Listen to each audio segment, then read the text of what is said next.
ርዕሳችን አዲስ አበባ የኢትዮጵያ የልብ ትርታ የሚል ነው። የዛሬው እንግዳችን ደግሞ ወይዘሮ አዳነች አቤቤ የአዲስ አበባ ከተማ አስተዳደር ከንቲባ ናቸው። አብራችሁን ቆዩ። በድጋሚ ወደ አዲስ አበባ እንምጣና እንግዲህ የሽብር ቡድኑ ስልቶቹ በጣም ይለዋውጣል። አሁን ደግሞ ትልቅ ኢላማ አድርጎ እየተንቀሳቀሰ ያለው በአዲስ አበባ ላይ እንደሆነ ይታወቃልና ከዚህ የስልት መለዋወጥ አንጻር አዲስ አበባ ላይ በተለየ ስልት ይመጣል ተብሎ ስለሚጠበቅ በየትኛውም አይነት ስልት ቢለዋወጥ እነዚህን ተለዋዋጭ ስልቶች ለመመከት ከተማዋ ምን ያህል ዝግጁ ናት? እንግዲህ ይህ የጥፋት ኃይል በሀገር ውስጥም በውጭም ያሉ ጥፋቱን እንዲተገብር ሊደግፉት የሚችሉትን አካላት ሁሉ ይዟል። በመተባበር ነው እየተሰራ ያለው። ስልቱንም ይቀያይራል። ስልቱ አንዱ የሐሰት ፕሮፓጋንዳ ነው። ብዙ ተንኮልና ሴራዎች ናቸው። በአብዛኛዎቹ የምናውቃቸው ናቸው። ይህንን የሚመጥን ዝግጅት ነው ማድረግ ያለብን። ይህንን የሚመጥን ምላሽም ነው መስጠት ያለብን። ዋና ታርጌትም አዲስ አበባ የሆነበት ምክንያት ያው ቅድም እንዳነሳ ነው። አዲስ አበባ ያው ሀገር ናት፣ የሀገር መገለጫ ናት።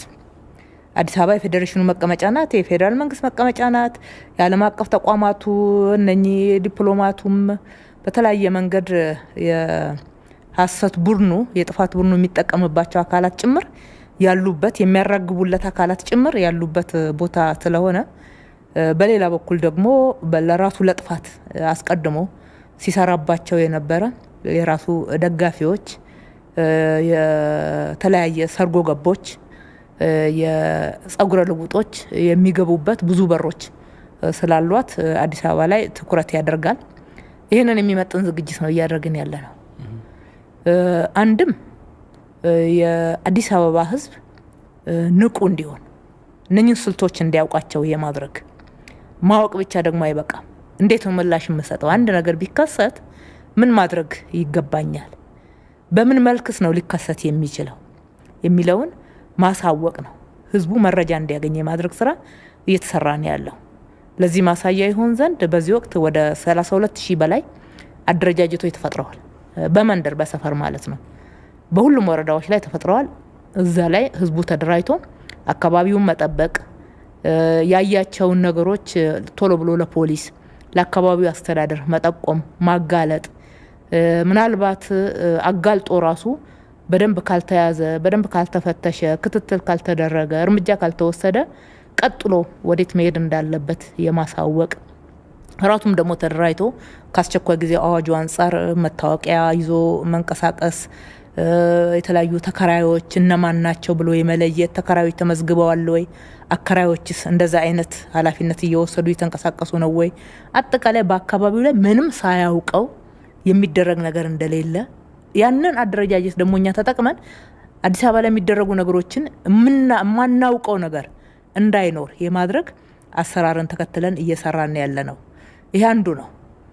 በሌላ በኩል ለህዝቡ ደጀን ለመከላከያ ሰራዊት የመሆን ሁኔታ ነው። ጥሪ ስናደርግ በከፍተኛ ሁኔታ ነው ምላሽ እየሰጠ ያለው። ይህንን ምላሽ በሚሰጥበት ሰዓት ያው ችግሩን የመከላከል አንዱ አካል አድርገን ነው የምንመለከተው ማለት ነው። የጸጥታው አካላችን ነው በሶስተኛ ደረጃ ሊጠቀስ የሚገባው። ጸጥታ አካል አዲስ አበባ ፖሊስ፣ የፌዴራል ፖሊስ፣ ሪፐብሊካን ጋርድ፣ በዙሪያው ያለው የኦሮሚያ ፖሊስ፣ ይሄ ሁሉ ተቀናይቶ ነው እየሰራ ያለው ከህዝቡ ጋር። ቅንጅቱን ደግሞ ቅድም ካልኩት የህዝብ አደረጃጀት ጋር ትስስር እንዲኖረው አደረግን ማለት ነው። ፖሊስ ጋር ያለ የአቅምም ይሁን የቁጥርም ሁሉም ቦታ ላይ ፖሊስ በአንድ ጊዜ መድረስ ስለማይችል በተለያየ የመረጃ እጥረት እንዳይገጥመው ህዝቡ ድጋፍ ይሆነዋል ማለት ነው። ለፖሊስ ተሳስሮ መስራት የሚችልበትን ሁኔታ መፍጠር ተችሏል። ስልቶቹን በተለያየ መንገድ በሚዲያ ብቻ ሳይሆን በአካል ገጽ ለገጽ በመናደርገው ውይይቶች ህዝቡ እንዲያቅ የማድረግ በዚህም ደግሞ ብዙ ርቀት ሄደናል። አዲስ አበባ በዚህ አጋጣሚ እየጸዳች ነው ያለችው። ብዙ መሳሪያዎች ተመዝግበዋል። ከተመዘገቡት መሳሪያዎች 40% የሚሆነው ያክል ህገ ወጥ ነው። አዲስ አበባ ውስጥ ፍቃድ የሌለው ነው። ማወቅ ችለናል። ይሄም አይደለም በፍቃደኝነት መጥተው ያስመዘገቡ ያላስመዘገቡትን ከተቀበረበት ቦታ እየወጣ ነው። ከየጓሮ እየወጣ ነው። መሳሪያ፣ ገንዘብ፣ የውጭ ሀገር ገንዘብ ጭምር ሳይቀር የተለያየ ተቀጣጣይ ለጥፋት የተዘጋጁ ነገሮችን ከአዲስ አበባ ውስጥ እያወጣን ነው። ስለዚህ ይሄ የጥፋት ኃይል ሊጠቅምበት ያሰባቸውን ስልቶች ሁሉ በአንድም በሌላም እየደረስንበት ነው ያለ ነው። ቢሞክር እንኳን ብዙ እርምጃ መራመድ እንደማይችል በአሁኑ ሰዓት ማረጋገጥ ችለናል። ከሁሉ በላይ ህዝቡ ጠንካራ ህዝብ፣ በጎ ምላሽ የሚሰጥ ህዝብ፣ ስለ ራሱ ሰላም፣ ስለ አካባቢው ሰላም፣ ስለምንሰራው ስራ በሚገባ ገብቶት ድጋፍ እያደረገ ያለ ነው። ደግሞ ወጣቶችም ጭምር ለሀገራቸው በግንባር ዘምተዋል። ጥሪ ስናደርግ ሆ ብሎ ነው የወጣው። የኢትዮጵያ ህዝብ አይቷል። እነሱ የአዲስ አበባን ወጣት ጥሩ አድርገን ሞራል የሌለው አድርገን ቀርጸነዋል ብለው ነበረ ደምድሞ የነበረው። የአዲስ አበባ ወጣት ጥሪ ስናደርግ በየሶሻል ሚዲያ ብዙ አይነት ትችቶችን ሁሉ ሞራሉን ለመንካት ይወረውሩ ነበር። በእነሱ አነጋገር አኮላሽተነዋል። ምንም ማድረግ አይችልም። ከ97 በኋላ እናቱ ጓዳ ውስጥ ነው እንጂ አዲስ አበባ ወጣት ወደ አደባባይ ወጥቶ ምንም አያደርግም የሚል በዶክመንታቸው ጭምር ማግኘት እንችላለን ማለት ነው። የአዲስ አበባ ወጣት ግን ማንነቱን አሳየው። በ10 ሺዎች ነው እኮ የዘመተው። አሁንም ሁለተኛ ዙር ጥሪ ሲደረግ ከ7000 በላይ ወጣት ተመዝግቧል። አመራር ተመዝግቧል። በአብዛኛው አዲስ አበባ ተወላጅ ነው። እዚሁ አዲስ አበባ ነዋሪ ነው። እንደዚህ አይነት ምላሾችን እየሰጠን ያለንበት ነው። ምላሾቹን ለመስጠት ደግሞ ዋናው መነሻ የስልታቸውን ተቃያሪነት መነሻ ያደረገ ዝግጅት ስላደረግንና ህዝቡን ብለዛ በጎ ምላሽ ማድረግ እየቻለ ስለሆነ ነው። ይህን ያህል ምላሽ ይበጣል ብላችሁ ጠብቃችሁ ነበር ወይ? እናንተስ መጀመሪያ ጥሪዎች ስታቀርቡ በአጠቃላይ ግምገማችሁ ምን ይመስላል? ለህዝቡ ጥሪ ላቀረባችሁ ጥሪ ህዝቡ የሰጠው ምላሽ? እንግዲህ ባለፈው ከለውጡ ወዲህ ከአዲስ አበባ ህዝብ ጋራ የነበረን ግንኙነት የሚደንቅ ነው። ለውጥ በመጣ ማግስት ጭምር ያሳየው ያ በጎ ምላሽ፣ ያ ደስታ፣ ያ ተነሳሽነት። በዛ ወቅት እኮ ወያኔ ቦምብ ልትወረውር እንደምትችል የሆነ ጥፋት ልታደርስ እንደምትችል እኮ ወሬው አለ፣ ተግባሩም ነበረ። እዛም እዚህ የሚያደርጉት ኢትዮጵያ ውስጥ ግጭቶች የመፍጠር ቦምብ የመወርወር የማቃጠል የነሱ ሴራ እንደሆነ ይታወቅ ነበር። አዲስ አበባ ህዝብ ራሱን እንደሰጠው ራሱን ሰጠና ወደ አደባባይ ወጥቶ ይሄ ለውጥ የኔ ነው አለ። ከዛ ይጀምራል ማለት ነው። ከዛ በኋላ ደግሞ ያው ሚዲያውም የተለያየ ሶሻል ሚዲያው ሜንስትሪሚንግ ሚዲያውም በጎ የሚሰራው እንዳለ ሆኖ ህዝቡን ኮንፊውዝ የሚያደርጉ ብዙ ነገሮች ገጥመው ነበረ። በአጠቃላይ በኢትዮጵያም ውስጥ በምናይበት ሰዓት ቀላል አልነበረም። ያለፍንበት ተግዳሮት የህዝብ ግጭት ነበረ፣ ሞት ነበረ፣ ህዝብን ቅር የሚያሰኙ ነገሮች። ይሄ ሁሉ የነሱ ሴራ ነው ወይ እውነት የሚል ጥያቄ ውስጥ የገባበትም ሁኔታ እንደነበረ መገመት ማየትም የቻልንበት አለ። ከዛ በኋላ ህዝብ ቅሬታ ገብቶት ወደ ኋላ እያለ ነው የሚል ግምገማ በፖለቲከኞችም በእኛም ጭምር እንደነበረ ማንሳት ይቻላል። ህዝቡ ግን እጅግ በጣም ታማኝ ህዝብ ነው። በቀረብነው እውነትን ነግረነው የምንችለው እንዴት ሰርተን ወደ ተግባር እንደምናመጣው ጊዜ የሚጠብቀውን የጋራ አጀንዳችን ስለሆነ ጊዜ ልንጠብቅበት እንደሚገባ እየነገርነው ስንመጣ የህዝቡን ታማኝነት፣ የህዝቡን ደጋፊነት፣ የህዝቡን አጠቃላይ ለሀገሩ ያለውን ፍቅርና ራስ መሰጠትን ማየት ችለናል። በምርጫ ሂደትም አይተነዋል። በፕሮጀክቶች ስራዎች ላይ አስተዋጽኦ አድርግ አብረህን ቁም ብለን ጥሪ ስናደርግ አይተናል። አሁን ደግሞ ወደዚህ ጦርነት ከተገባበት ጊዜ ጀምሮ አዲስ አበባ እኮ የመከላከያ ሰራዊትንና በዚህ እኩይ ጦርነት ምክንያት የተፈናቀሉ አካላትን ለመደገፍ ከ5.7 ቢሊዮን ብር በላይ አስተዋጽኦ አድርጋለች። ይህ ከህዝቡ ነው፣ ከባለሀብት ብቻ አይደለም። አጠቃላይ ባለሀብቱም ያደረገው አስተዋጽኦ ቀላል አይደለም። ህዝቡ ከደህንነቱ ከጎደሎ ይሰጣል። ለሀገሩ ያለውን ፍቅር በእንደዚህ አይነት ሁኔታ ገልጧል። ነገር ግን ሰሞኑን እዛም እዚህም ይዘናል፣ አጠቃላይ ኢትዮጵያን ተቆጣጠረናል እያሉ የዓለም አቀፍ ሚዲያዎች ጭምር ብዙ ሲያወሩ የአዲስ አበባ ህዝብ ምናልባት እዛም እዚህም ችግሮች ይኖሩ ይሆን ይደርስ ይሆን ወይ የሚል ስጋቶች ነበሩን ህዝቡ ውስጥ። ስጋቶች ገብተው ሊሆኑ እንደሚችሉ መገመት ይቻላል። ስጋቶቹ ጠፍተው አይደለም። እነሱ አዲስ አበባ ተከባለች ባሉበት ማግስት መስቀል አደባባይ ወደ መስቀል አደባባይ የሚመጡ መንገዶች እስከሚጠቡ ድረስ ሚዲያ ላይ ያየነው ምናልባት መስቀል አደባባይ ላይ የቆመውን ነው። ወደ መስቀል አደባባይ የሚመጡ መንገዶች ሁሉ እስከሚጠቡ ድረስ ህዝቡ የወጣው ስጋት ስለሌለ አይደለም። ስጋቱን ይዞ ለሀገሩ ራሱ ሰጥቷል። የመጣው ይምጣን ያሉ በቃ እንሙት፣ ለሀገራችን ድምጽ እናሰማ፣ ኢትዮጵያ ላይ የተነሱትን ለማውገዝ እንሙት፣ ለሀገራችን ለመከላከያ ሰራዊታችን ድጋፋችንን በጋራ እናሰማ፣ ዛሬ ከሆነ ሞት ወደ አደባባይ ወጥተን ለመሞት ለሀገራችን ዝግጁ ነን የሚለውን ምላሽ ምንም የተለየ ንግግር ሳያስፈልገው ከመፈክሮቹም ካደረጋቸው አጠቃላይ እንቅስቃሴና ካሳያቸው ስሜቶች ይህንን መናገር ይቻላል። እንግዲህ ላቀረባችሁ ጥሪ ይህን ያህል በጣም በርካታ ሰው ምላሽ ሰጥቷል። ከሱ ጎን ለጎን የሚደረጉ ደግሞ የጥንቃቄ ስራዎች አሉ። የቤት ለቤት ፍተሻዎች፣ የአካባቢ ጥበቃ ስራዎች ይሰራሉ። በዚህን አስመልክቶ 3 አይነት አስተያየቶች እንደ ሚዲያ እንሰማለን ከህዝቡ። የመጀመሪያው አስተያየት በጣም ጥሩ ነው፣ ጥንቃቄው በጣም ጥሩ ነው፣ እኛም እንተባበር እናግዝ ብለው ከጸጥታ አካላትም ጋር የሚተባበሩ በራሳቸው ተነሳሽነትም ከከተማ አስተዳደሩ የተለያዩ አካላት ጋር ትብብር የሚያደርጉ ሰዎችን እንሰማለን። አስተያየታቸውንም በዛ መልከት የሚሰጡ አሉ። አንዳንዶች ደግሞ የሚደረገው ጥበቃና ቁጥጥሩ እንዲሁ ተደረገ ለማለት ካልሆነ በስተቀር በጣም ልል ነው፣ ውጤታማ አይደለም፣ ጠንካራ አይደለም የሚሉ ቅሬታዎችን ያቀርባሉ።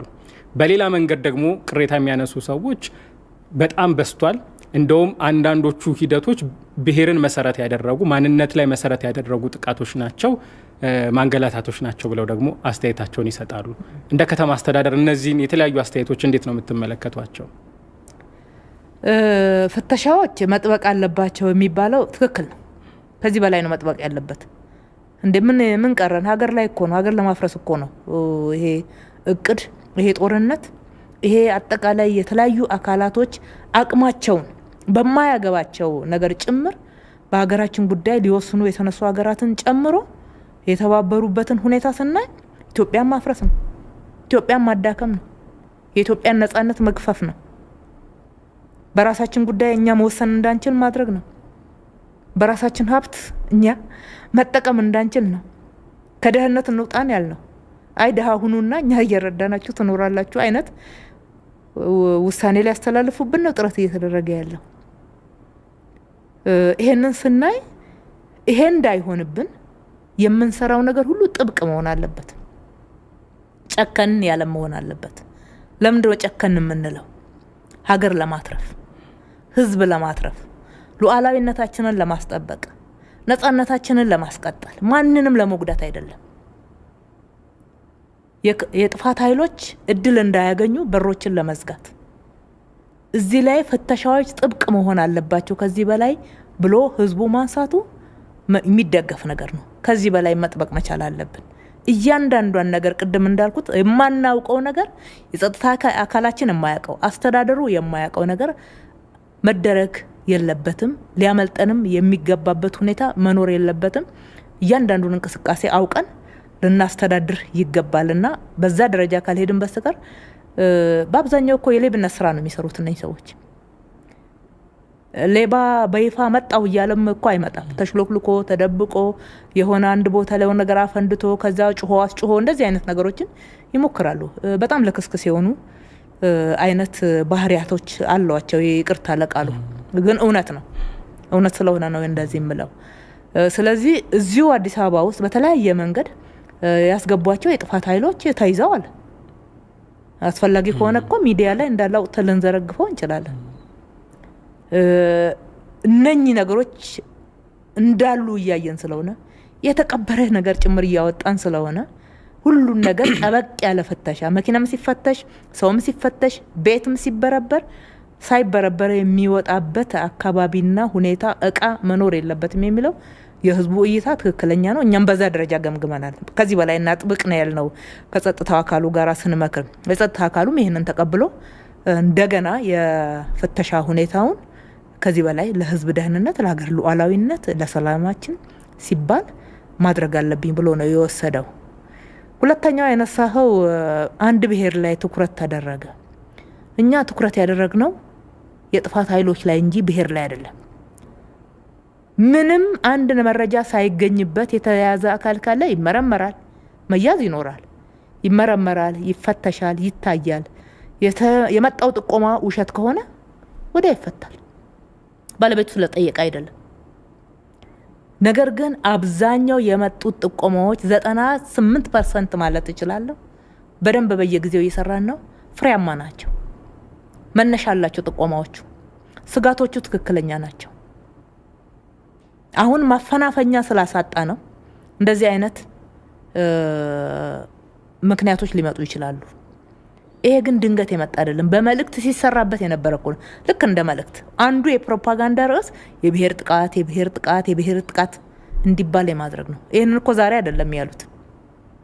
እንደውም ዘር ማጥፋት ነው እስከ ማለት ድረስ ተሂዶ ምርመራ ተደርጎ የኢትዮጵያ ሰብአዊ መብት ኮሚሽንና የጸጥታ ምክር ቤቱ የተባበሩት መንግስታት የሰብአዊ መብት አንድ ላይ አይተው እንደውም የኢትዮጵያ መንግስት ሳይሆን የብሔር ጥቃት የዘር ማጥፋት የተደረገው እነ ማካድራ ላይ እንደሆነ እነ ጋሊኮማ ላይ እንደሆነ ያረጋገጡበት ነው። ውሸት ግን ሚዲያ ላይ ስንሰማ የነበረው የሚጮህ የቱ ነበረ ካል የትግራይ ህዝብ ላይ ዘር ማጥቃት ተደረገ፣ ተገፉ፣ እንደዛው በፍጹም ውሸት ነው። ጊዜ ካለ ወደ ኋላ መለስ ብሎ ብዙ ነገር ማንሳት ይቻላል። እውነት እኔ ያው ምስክር ነኝ። በመንግስት ኃላፊነት ብቻም ሳይሆን የነበርንበትን ሂደቶች ሁሉ አብሬ ነበርኩኝ። በተለይ መጨረሻዎቹ 2009 አካባቢ የነበረው ልመና መድረኮችን እንዴት ያደርጉ እንደነበረ በከፍተኛ ትዕግስት ነው የታለፈው። ከዛም በኋላ ወደ ውህደት እንኳን እንምጣ፣ ኢህአዴግ ይዋሃድ፣ የየአካባቢው ድርጅት እንዳይሆን በተባለበት ሰዓት እንኳን ሲያደርጉ የነበሩትን ድርጊቶች እጅግ በጣም ህዝብ ያላወቀው ብዙ ነገር አለ። ብዙን ነገር ያውቃል፣ ደግሞ ያላወቀው እጅግ በጣም ትዕቢት የተሞላበት እብሪት የተሞላበት ለሌላው ላይ ያለውን ንቀት ያሳዩበት ብዙ ድርጊቶች። እንዴት ነው የሚገፉት? አልተገፋም። እሺ ለብቻችንም እንሁን ካላችሁ እሺ እኮ ነው የተባለው። ሌላው የሚፈልገው ተዋሃደ። ወደ ብልጽግናም ጉዞ ሲደረግና ብልጽግና ፓርቲ ሲመሰረትም እነሱ በፈለጉት መንገድ ህወሓት ሆነው መቀጠል እንዲችሉ ምንም የሚከለክል የለም። አሁን ኢትዮጵያን አፍርሰን ሀገረ ትግራይን መመስረት ነው እየተባለ ያለው። ኢትዮጵያን ማፍረስ አያስፈልግም። የትግራይ መንግስትን ለመመስረት ትግራይን ሀገር ለማድረግ ካስፈለገ አሰራር አለን፣ ህግ አለን። በህግ መሰረት ሄዶ ትግራይን በህዝበ ውሳኔ መመስረት ይችላሉ። ለምንድን ነው መከላከያ ማፍረስ የሚያስፈልገው ትግራይን ሀገር ለማድረግ? ለምንድን ነው የኢትዮጵያን ልጆች የኢትዮጵያን ነጻነት የኢትዮጵያን ድንበር በተለይ ከማንም በላይ ደግሞ ትግራይን ሲጠብቁ የነበሩትን እነኛን ጀግኖች አጋድሞ ማረድ የመጣው? እነሱ ላይ ቦምብ በመወርወር መረሸን ለምን መጣ? በቃ የትግራይ ህዝብ ሀገር መሆን እንፈልጋለን ከኢትዮጵያ ተገንጥለን ካሉ እኮ ራሳቸው የቀረጹት ህገ መንግስት ላይ የተቀመጠ እኮ አንቀጽ አለ። በዛ መሰረት መሄድ ነው። ምንም ከኢህአዴግ ውስጥ ወይም ደግሞ ከብልጽግና ውስጥ ተለይተው እንደወጡት እንደ ሀገርም እንደ መንግስትም እንደዛ መለያየት ነው። ያንን ስራ ላይ ማን ከለከለ? ማንም አልከለከለም። ስለዚህ ፈጽሞ የብሔር ጥቃት የሚባል ነገር የለም። ማንም ሰው ቀርቦ አዲስ አበባ ላይ የተያዙትን ሰዎች ማረጋጋጥ ባስፈለገበት ሰዓት መረጃዎቹን ግልጽ እናደርጋለን። ምክንያት አላቸው። መዝገብ ተደራጅቶላቸዋል። ምን እንደተገኘባቸው ምን ሲያደርጉ እንደነበረ የሚያሳይ መረጃዎቻችንን አደራጅተናል። ደግሞ የተያዙት የትግራይ ተወላጆች ብቻ ናቸው እንዴ? አይደለም እኮ ከኦሮሞ የተያዙ አሉ፣ ከአማራ የተያዙ አሉ፣ ከሌሎች የኢትዮጵያ ብሔር ብሔረሰቦችም የተያዙ አሉ። የብዛት ቁጥር ጉዳይ ካነሱ እንደ ጥፋቱ ብዛት ነው፣ እንደ ብሔሩ ብዛት ሳይሆን እንደ ጥፋቱ ብዛት ነው። ስለዚህ እሱም ውሸት ነው። የተለመደ ባህሪያቸው፣ የተለመደ ፕሮፓጋንዳቸው፣ የተለመደ በመልእክት ቀርጸው የሚሉት ነው፣ ሁሌ የሚሉት። አሁንም ቢሆን እሱን ብለን አስብለን በዛ መንገድ ደግሞ የተወሰኑ ጥፋተኞችን ተከላክለን አላማችንን መተግበር እንችላለን ብለው ስለሚያስቡ እንግዲህ ከተጠያቂነት ለመዳን ህዝቡን እንደ እንደ ምሽግ የመጠቀም ሂደታቸውን በረጅም ጊዜ የተመለከትነው ነው። እያንዳንዱ የፖለቲካ ሂደት ህዝብን ሽፋን ያደረገ በጦርነት ውስጥ እንኳን ህዝብን በማስጨረስ ራስን ለማትረፍ የሚደረግ ሙከራ እንደሆነ እየተመለከትን ነው በተለያዩ መንገዶች። ከዚህ ውጭ ወዳሉ ነጥቦች እንመለስና እንግዲህ ጥሪ ስታደርጉ የነበሩት ሌላው ከህዝቡ በተጨማሪ ለባለ ሀብቱም ጭምር እንዲያግዝ ነውና በአንድ ሀገር ውስጥ መንግስት ያለውን ድጋፍ ከሚለካባቸው መንገዶች አንዱ ልክ እንደ ህዝቡ ሁሉ ከባለ ሀብቶች የሚደረጉ ድጋፎች ናቸውና በአጭር ጊዜ ውስጥ በ1.5 ቢሊዮን ብር ማሰባሰብ ችላችኋል። እንዴት ተሰበሰበ ይሄ ገንዘብ? ምላሹንስ እንዴት ተመለከታችሁት? በአጠቃላይ ቅድም እንዳልኩት አጠቃላይ ለአንድ ጊዜ ብቻ ሳይሆን በዚህ አንድ አመት ውስጥ 5.7 ቢሊዮን ብር መሰብሰብ ችለናል። በአይነትም ጨምሮ ማለት ነው። ለመከላከያ ሰራዊታችን ለተፈናቀሉ ወገኖቻችንም ደራሽነታችንን ያሳይተንበታል። በዚህ ጊዜ ሁሉ በጎ ምላሽ ነው የተሰጠን። ትላንት ሰጠው ብሎ አይሰለችም። ሀገር ከምንም ነገር እንደምትቀድም የተረዳ ህዝብ አለን። የተረዱ ባለሀብቶች አሉን። አሁንም በ3 ቀን ውስጥ ነው ከ3 ቀን በፊት ነው እኔ ቀኑን መቼ እንሰብስብ የሚለው ያው ወቅታዊ ሁኔታ ሩጫ ስለሆነ ደብዳቤዎችን የበተነው ከ3 ቀን በፊት ነው። ኑልን ብለን ሸራተን መድረክ ላይ ማለት ነው። ደብዳቤው ከደረሳቸው ጊዜ ጀምሮ አስተዋጽኦ ማድረግ ጀምረዋል። ከዚህ የሚቀድም ነገር የለም ነው። ሀገር ከሌለች ሀብት የለም። ሀገር ከሌለች ክብር የለም። ሀገር ከሌለች ማንነታችን ጭምር የሚጠፋበት ሁኔታ አለ። ሀገር ማጥፋት ዘመቻ ስለሆነ የተጀመረ በጎ ምላሽ ነው የሰጡ። በጎ ምላሽ ነው ብቻ ሳይሆን የሀገር ሉዓላዊነት ለማስከበር የቆረጡ ባለሀብቶች የገባቸው ባለሀብቶች እንዳሉን የሚያሳያ ነው ሲባል የነበረው ማንሳት ከዚህ ጋር ተገቢ ነው። ባለሀብቶች ከሀገር እየጠፉ ነው፣ ፈርታል። አሁን በቃ አዲስ አበባ ተቀባይ ተባለ፣ ኢትዮጵያ እንደዚህ ሆነች፣ እዚህ ደረሱ፣ እዛ ደረሱ የሚለውን እነሱም ሲሰሩበት ነበረ። ውጅንብርም ውስጡን በራሳቸው በዘረጉት ኔትወርክ ሲያሰሩ ነበረ። እንዲህ ባሉ ማግስት ነው መጥቶ በአንድ መድረክ 1.5 ቢሊዮን ብር የሰጠን። ይሄ ለሀገሩ ሉዓላዊነት ለሀገሩ ነጻነት ምንም ወደ ኋላ የሚለው ነገር እንደሌለ ያሳየበት ነው ብዬ ማረጋገጥ ይችላል። አሁንም ቀጥሏል። አሁን ወደ 2 ቢሊዮን ተጠግተናል እንደውም ከዛ በኋላ። በጣም ጥሩ። እንግዲህ የአመራሮች ጠፍተዋል ሄደዋል የሚለውን ነገር ተጠቅሷል። እውነት ሄደዋል ወይ? ከሄዱስ የት ነው የሄዱት የሚለውን ከአጭር መሸጋገሪያ በኋላ ተመልሰን እነጋገርበታለን። አድማጭ ተመልካቾቻችን አብራችሁን ስላላችሁ በጣም አድርገን እናመሰግናለን። ከአጭር መሸጋገሪያ በኋላ ተመልሰን እንገናኛለን።